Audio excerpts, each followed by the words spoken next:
Finch-Saunders.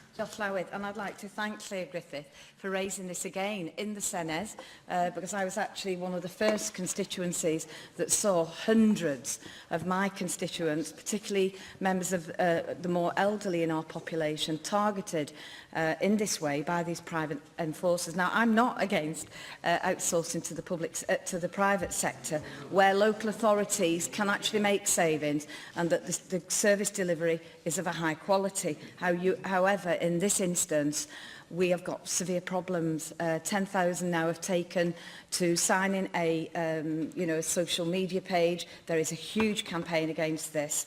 I know of MPs and other AMs across North Wales where this is a huge issue. And I take a problem, Cabinet Secretary, with your response. You keep saying it's up to each local authority how they do things. I know in other parts of the United Kingdom, if there were such schemes in place where that were penalising people in the way that this is happening, the national governments would get involved and actually send some guidance across the line. I would ask you if you would be so kind as to write to local authorities and just point out where they are outsourcing to the private sector, that you, as the Cabinet Secretary for Local Government and Public Services, you expect due diligence, transparency, financial probity and absolute accountability with those services that are provided. It is unfair if our residents, our visitors, our elderly, if they are, being penalised as some way because local authorities are going out sourcing simply because they can't make ends meet, given your financial settlements.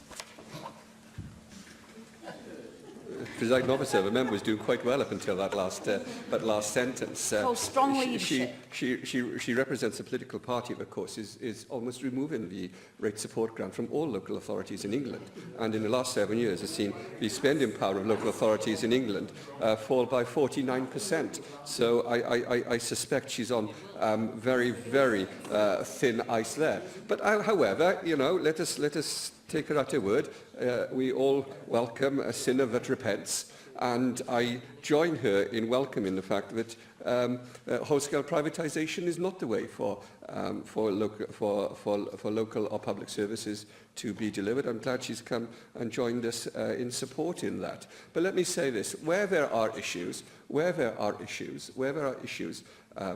delivery of services, they are rightly taken up by members and others with the local authority concerned. It is not right or proper that we seek to sustain and support local democracy whilst at the same time seeking to instruct local authorities how they should be carrying out their duties and how they should be delivering those services. That's not the way that you strengthen and empower local authorities. The Conservatives put their case to the people of England last week, and I think in most cases they were roundly defeated.